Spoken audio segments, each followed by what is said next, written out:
My Hero Academia Season 6 is nearly upon us. And I am so excited that I just had to share my excitement with all of you fine people.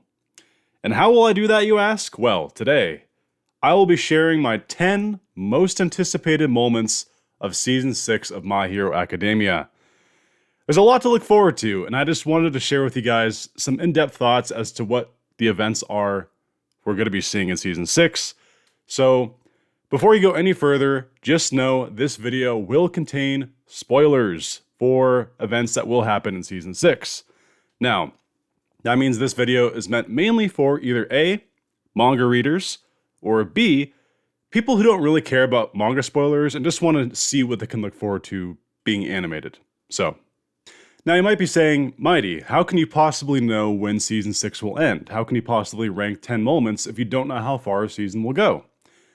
Truth is, we don't know. They don't announce beforehand this is where it'll reach in the manga. So, it's on us crazy fans to go back, do some research, and try to figure that out. So I did that, actually. Here's a little bit of math that I did, just going back, reading the chapters, comparing it to the anime. And this isn't perfect because some chapters might be cut off halfway into an episode, etc., etc. But this is roughly 98% accurate, okay? Season 2, I'm not counting Season 1 because Season 1 was shorter. Season 2 covered 22 through 68 for a total of 46 chapters. Season 3, 70 through 124, 54 chapters. Season 4, 125 through 191 for a total of 66 chapters. Season 5 was 192 through 257 for 65 chapters. So there we go. We're starting to plateau a bit. I think that's the ballpark of where we're going to see this season. So my prediction for Season 6 is we'll get 258 through 327 for a total of 69 to 70 chapters, roughly, which is slightly over where the previous seasons were. Now, again, not an exact science, but using this knowledge is how I built the foundation for the 10 moments I'm picking in this video. So with that said, Season 6 will cover the Paranormal Liberation War arc into Tartarus Escapees arc. Those are the two main arcs that this season will cover. So with that foundation out of the way, I want to give one quick shout out and thank you to Hexamendel over on Twitter. I got permission to use their images that they color the panels of the manga, and they do such an excellent job. In my opinion, the best out there. I got permission to use them for the thumbnail of this video. Link in the description for their Twitter and Patreon. Go give them a follow, give them support. They're the best. So just want to give a huge thank you to Hexamendel. All right. So with all the pleasantries out of the way, let's dive on in and start at number 10. At number 10, I have Merko versus the HighEnd Nomu. This, ladies and gentlemen, is the reason so many people have Merko among their favorite characters in the entire series. Anime-onlys may be wondering why so many people like Merko. Maybe it's just the fact that she's a hot bunny woman, who knows? But manga readers, they know that this fight is pretty much what cemented her as a total badass. Merko is one of the first people to enter the hospital underground levels, and she's immediately greeted by several low-level Nomu, which she quickly dispatches because she's an absolute badass. But that is not the part that is jaw-dropping. It's what happens next. The doctor, being very panicked that they're assaulting Shigaraki's slumber, breaks free several HighEnd Nomu from their tanks, and immediately sends them to attack Merko. Now you might be thinking, well, Merko's kind of in trouble here because the only other HighEnd we've ever seen nearly killed Endeavor. But Merko doesn't just hold her own here, she actually kills a few of them. And one of the ways she kills the Nomu is perhaps one of the most badass legendary things to ever happen in My Hero Academia. One of the Nomu tells her to die. She responds, "Sure, when it's my time," and proceeds to rip off his head with her thighs in a signature move, landing like a badass, killing the Nomu. I cannot wait to see anime-onlys react to this. It's gonna be glorious. Of course, the fight isn't entirely in Merko's favor, as she does sustain injuries that do result in her losing an arm and a leg. But if you ever ask Merko if she regrets what she did, I'm sure she would say, hell no, I showed those freaking HighEnd Nomu what's up. At number 9, I have Dobbys Dance. Now, Dobbys Dance is an extremely dense moment that has a lot of various things leading up to it, so I'm going to keep it short and just say, this is the moment where Dobby reveals what many fans have been speculating, that he is in fact a Todoroki. Toya, to be specific, the one that many had thought died years ago. The way that this is handled is what makes it truly special. It's not so much the surprise, but it's the way that Dobby really grinds the knife into his family and loved ones. Not only does he reveal this right in front of Endeavor and his brother, he does it by spraying water on his hair dye, revealing that he in fact has white hair. He has Skeptic share a video to the world, the general public, talking about how Endeavor abused his kids, hit his wife, and was just a terrible person in general, and goes on to say that the blood of Endeavor flows through him, and he has used it to kill dozens of innocent people. Not only does this besmirch the Endeavor name, but it makes Dobby extremely happy to see his father anguish at the fact that his son is alive, and not only that, but he's working with the villains. This is the moment Dobby's been waiting for. He's been wanting to grind this open wound into Endeavor right before his very eyes and destroy the foundation of the character he's shown to the public. It is an extremely satisfying moment, and even me, who at the time hated Dobby, couldn't help but enjoy it. It truly is spectacular. At number 8, I have Shigaraki versus Izawa. Now, I should clarify, it's not just Izawa he's fighting. This is a very tense and emotional fight, where Shigaraki, having just woken up, is this terror unleashed on the world, and several heroes, including Bakugo, Deku, Endeavor, and Ryukyu, as well as a couple others like Gran Torino, assault Shigaraki. But the reason Shigaraki doesn't just mop the floor with them is the fact that Izawa is in the distance erasing his quirk. This begins a very interesting game of cat and mouse, so to speak, where Shigaraki is desperately trying to eliminate Izawa so he can get his powers back, but you have Deku and Bakugo, who over the entire series have gained such a love and respect for their teacher that they say proudly, it's our time to defend the teacher, as we get nice flashbacks of Izawa defending them not only to the public, but at the USJ and various other scenes. It really feels like a nice roundabout moment where the students have truly grown up and they are now fighting to protect their teacher. So not only is it emotional, but the fighting itself is just so gripping because you wonder, oh, is he actually going to reach Izawa? Meanwhile, all the other heroes are trying their absolute best to take down Shigaraki, who, despite not having any quirks, still has extreme power and speed from the various experiments that the doctor put him through in the Bacta tank, or whatever you want to call it. Ultimately, this fight ends in an extremely badass way for Izawa, and a sad way too, where Shigaraki reveals that he actually has a few quirk-erasing bullets, and he throws it at Izawa, thinking he's won, he's erased his erasure. But no, Izawa, quick thinking and as badass as he is, pulls out a machete and cuts off the limb, his leg, that the dart hit. As Shigaraki would say, you're pretty cool, Eraserhead. At number 7, I have Deku versus Lady Nagant. This fight is cool for numerous reasons, but the first one I want to mention is the setting. It's at night, which is extremely rare for My Hero Academia. Most fights are during the day, and it's raining. I have very high hopes to see this animated. I really hope that the studio delivers, but I'm sure they will. This is a pretty high-octane fight. Lady Nagant is a very interesting character on her own right. She's actually a hired assassin from All For One himself, sent to mess with Deku. Lady Nagant's quirk is a prime example of quirks in My Hero Academia being extremely creative. Her arm can transform into a large, huge caliber sniper rifle, and the ammo is actually her hair, which she can take chunks off of and sort of mold into unique bullets that have different properties. The fight is intense, Deku is using various quirks in ways we've never seen him use before. But Nagant herself also has a few surprises up her sleeve. It turns out that not only does she have a sniper quirk that she was born with, but All For One bestowed upon her Airwalk, allowing her to get various unique sniper positions during the fight. As great as the fight is, unfortunately, it's the ending that truly makes this fight one to remember. The story then sheds light on Nagant's backstory. She used to be the part of hero society that isn't really talked about, and maybe for good reason. It's a bit too gruesome for the general public. The things that the heroes need done, like assassinations for crime organizations, or various other extremely dirty work, was where Nagant truly made her name known. Eventually, she got out of that life, as it just became too much for her to bear.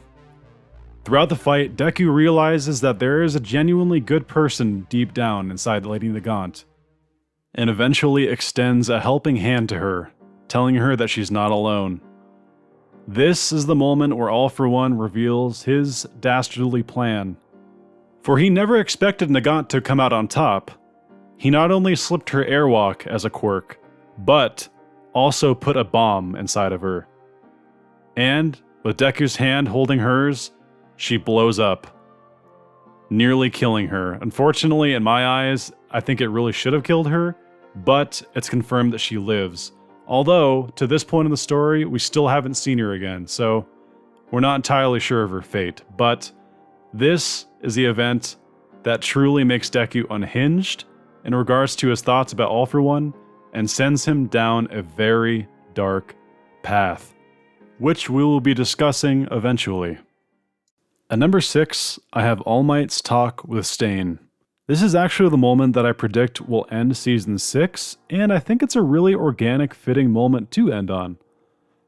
Basically, it begins with All Might visiting Mina Ward, which was just the scene of a very tense battle between Deku and another group that we'll talk about later. At this point in the story, All Might's feeling pretty down. He feels that the fact he can't fight anymore, and the fact that he's left this giant void of protection for the country, has led it to ruin. He feels he's let down his student, his friends, and all of his allies. But the fact this is at Mina Ward adds a lot of unique perspective. This is the scene of his last fight, the last time he was able to be a hero, at least in the fighting sense.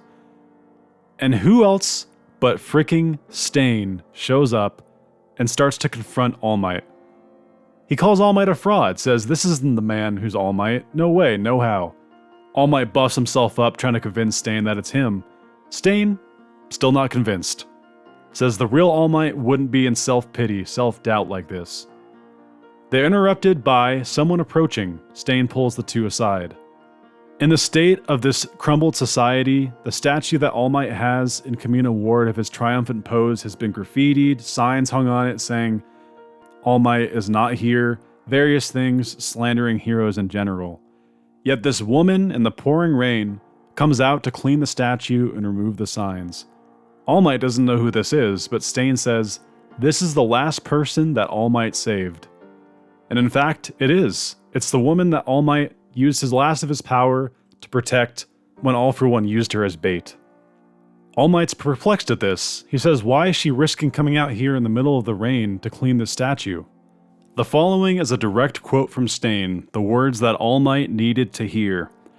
In the worst of times, All Might would maintain that grin and devote every fiber of his being to the people. It had nothing to do with powers or quirks. The man we knew as All Might could not live his life any other way. The flickering ember he left behind is nurtured by those select few who succumb neither to chilling rain nor howling wind, until the ember grows anew into a roaring blaze. It's essentially confirmed at this point that Stain knew the entire time it was actually All Might, but he was trying to give him a little bit of a pick-me-up, saying that not only is your life still valuable, but everything you've done has led to hope still living on. I freaking love Stain as a character. Number 5, I have Deku versus Shigaraki in the air. This one's pretty straightforward, so I'll just cut right to it. Izawa has been taken out of the fight, his eye has been damaged, and he's kind of unconscious. Deku very mad at not only that, but seeing Gran Torino being impaled by Shigaraki, is full of emotion. And Shigaraki, with his quirks back, immediately reaches down and tries to do a decay wave, but not before we see his body starting to finally show damage from the previous fighting. Deku realizes this, and right before Shigaraki reaches down for the decay, launches everyone, including Shigaraki, up into the air, and it is revealed that Deku is using Float. He grabs everyone with Black Whip, sets all of his friends down, and proceeds to verse Shigaraki in the air one-on-one. What follows is Deku essentially hitting Shigaraki with continuous 100% Detroit, Wyoming, Texas, all the smashes you can possibly think of, with zero repercussions in his mind. He says, no matter what happens to me, I need to take out Shigaraki now. And you just see the spectacle in the sky of him wailing on Shigaraki. Visually, can't wait. Easily one of the hypest moments of this entire season. It's gonna be awesome. That's all this part is, just him wailing on Shigaraki. At number 4, I have Twice's death. To me, this really broke my heart. Twice to this point was easily my favorite member of the League of Villains, or whatever they want to call themselves now. Twice had no grand plans of world conquest or power or anything like that. All he ever wanted in life was friendship, to not be alone, to feel loved. At the beginning of the war, Hawks reveals that he is indeed a double agent, and he's there as his main mission to apprehend or eliminate Twice. Twice, who has really become close friends with Hawks in his mind, is in disbelief. He says, how could you do this? You are our friend, we brought you in. And even the stone-cold Hawks, who usually puts all emotion aside, has a hard time breaking the news to Twice, because even he sees Twice as a genuinely good person. The two begin to fight, but it's clear early on that Twice's quirk actually is a terrible matchup for Hawks, who quickly eliminates any clones he decides to make. Hawks does his absolute best trying to reel in Twice through emotion, through logic, through reasoning. But Twice, to him, Hawks is there to wipe out his family, his friends, the people he cherishes. It's clear at this point that Twice simply won't go quietly. Hawks ultimately realizes this and begins to use higher force, beginning to hurt Twice. At this point, Dobby appears to provide help to Twice. He says, go out there, there's a war happening, we need you out there, Twice. So they give each other one final high five, and Twice attempts to leave, but not before the extremely quick and agile Hawks cuts him off at the door. It is at this point he delivers the fatal blow, stabbing Twice in the back, and his body falling off the railing, down to the cement below. We then cut to Toga and Mr. Compress, who are fighting the approaching heroes on the outside.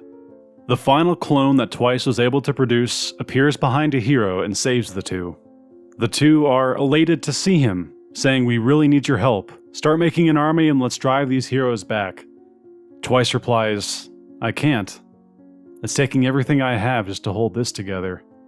My body fell really bad back there, and I'm pretty much about done. And here is where the waterworks begin, folks. He starts to blame himself, saying, I've been duped again. I failed again, guys. Once again, not helping my friends. He looks to Toga, who's been cut on the face, and says, oh no, they hurt your beautiful face again. And he pulls out the hanky that she gave him way back during the overhaul arc, and starts to wipe her face.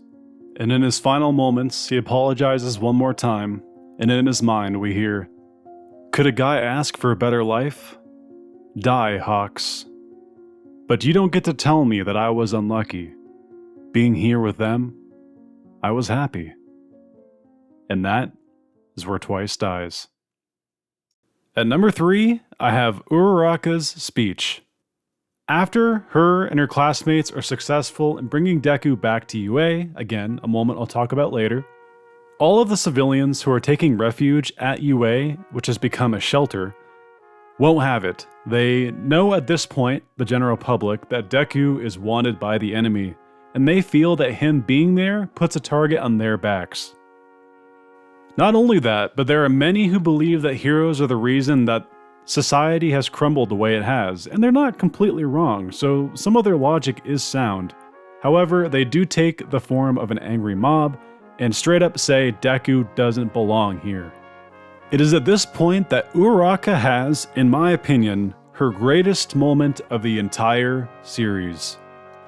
Present Mike, the loudest character in the entire series with a megaphone in his hand, is completely useless at trying to calm down the angry mob. Uraraka snatches the megaphone from his hands and uses her float to fly over the crowd and land on top of the main UA building.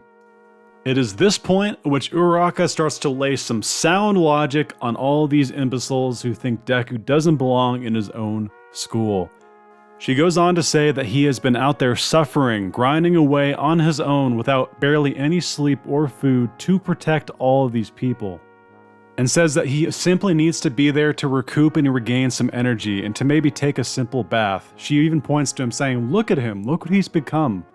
Even Bakugo at this point says, "As strong as you are and as important as you are, we're here to step in when you can't handle it alone." And this is all to the backdrop of Uraka's speech to the entire crowd. It's at this point that we get some of the best development for Uraraka's character. It basically cements the idea that she wants to be someone who helps the heroes when they need help. She basically thinks, man, heroes are always helping other people, but when they're feeling down, when they need a pick-me-up, who's there for them? And this is her being there for Deku, who desperately needs someone, anyone, to lend a hand to him for once. And in the pouring rain, in the backdrop of all these imbeciles still coming up with excuses as to why he shouldn't be there, she finishes her statement in such a powerful and emotional way, it gives me goosebumps just thinking about it. Basically shouting, "This place is his hero academia. Let him stay here." And man, is that such a great scene, because it plays back to when All Might told Deku, you too can become a hero. Because in this scene, he again is also on his knees, crying, but this time, completely different setting. And we get the narration. This is the story of how I became the greatest hero, which is the quote we heard way back then. But it adds, this is also the story of how we all became the greatest heroes. Simply bone-chilling stuff, guys. At number 2, I have Mina and Kirishima versus Gigantomachia. Now, I need to clarify, it's not just Mina and Kirishima versus Gigantomachia. In fact, it's actually a large majority of Class 1A and Class 1B cooperating to do their best to delay Gigantomachia. But the reason I say Mina and Kirishima specifically is I feel that this really does spotlight the two and the various points of their arcs in the story. Gigantomachia is on an absolute rampage, doing his best to reach Shigaraki, who has recently awoken. Mount Lady, Kamui Woods, and Midnight are unsuccessful at stopping the beast, and in fact, Midnight actually gets knocked to the ground, where ultimately, she is killed by other villains. Now, I don't have her death in my top 10, but I felt like it was noteworthy to point out in the context to this moment. Realizing that they're on their own, Momo and the others quickly form a plan on how they want to stop Gigantomachia from advancing towards Shigaraki. Momo develops a drug that should, in theory, put the giant to sleep if they're able to administer a dose directly into his mouth. Eventually, Gigantomachia does arrive, carrying many of the League of Villains on his back. Momo does have a very smart multi-layered plan to delay the beast, however, it's unsuccessful as eventually he does break free. As he breaks free, Dobby also unleashes a huge fire wave engulfing the forest and separating the beast from most of the students. It is at this time that none other than Mina breaks through the firewall using her Acid Man, carrying one of the vials in her hand. Remember back when I said this involves Kirishima and Mina at various points of their story arcs? Well, this is where it truly shows. Just as Mina is about to successfully throw the vial into his mouth, Gigantomachia utters words along the lines of, "Anything for my master, must do it for my master." And if you guys recall, back during Kirishima vs. Rappa's fight, we actually had a backstory where Mina and Kirishima do have involvement with Gigantomachia way back in middle school. That moment served to be a origin story of sorts for Kirishima because back then, he was too terrified to move and to take action to be the hero that he wanted to be. For Mina, this is now revealed to be an actually traumatic experience because she freezes in place, horrified by that day. We even get a great visual of her back in her middle school uniform during this scene as a very powerful reminder that this moment truly did affect her psychologically. Because of this freeze, her moment passes by and Gigantomachia is getting up from being held down by Mount Lady. At this point, you fear the worst. Mina could be crushed by Gigantomachia's incoming giant hand. But here is where Kirishima comes in. He is no longer frozen in fear like he used to be as a middle schooler. He breaks through the fire, pushes Mina out of the way, despite facing an impending death grip by Gigantomachia. And just when you fear the worst, as Mina looks on in horror as her friend sacrifices himself for her, it is revealed that not only is he okay, but he is scaling Gigantomachia, saying, "I am Red Riot. No one behind me is going to bleed." He reaches into his pocket, throws his vial at Gigantomachia's mouth, and it's shattered mid-air by Toga's throwing knife. Just when you think all hope is lost, he reaches into his other pocket and says, "That was my dose." And he pulls out Mina's dose. When she failed to throw it, he actually grabbed it mid-air and put it as a secondary. And he finishes his moment by saying, "Ashido, your chivalrous spirit is in good hands," and throws her vial into Gigantomachia's mouth. This is the vial that ultimately does bring Gigantomachia down. The reason I love this moment so much, other than the fact that I love Kirishima and Mina, I adore them wholeheartedly, they are some of my favorite characters in the entire show. To me, this is Kirishima's arc coming full circle. He is no longer the fearful middle schooler who didn't even believe in his own quirk. He now takes action, no matter what, to protect others, just like he dreamed of becoming. And as for Mina, I actually feel that this is her midway point in her character arc. Now, this hasn't played out fully in the manga yet at the time of this recording, but Midnight's death, I think, paired with this moment, really did change Mina. And currently in the manga, she is about to come face to face with the person who killed Midnight. She's also alongside Kirishima. I'm very excited to see how that plays out, but I feel like that will put a nice bow on her character arc as well. Because clearly, she has her own hurdle she has to overcome. But she did not fail in this moment. I feel like many people think she failed. If she didn't do what she did, Kirishima wouldn't have been able to be successful either. So, gotta keep that in mind. I love this moment. It's a full circle moment for Kirishima, and it's a great progression for Mina as well. And my number one most anticipated moment from My Hero Academia Season 6 is Deku vs. Class 1A. Following the horrific incident with Lady Nagant, Deku goes down a path that many fans have dubbed Dark Deku. Abandoning sleep and eating for the most part, Deku goes on a rampage trying desperately to find where All For One is hiding.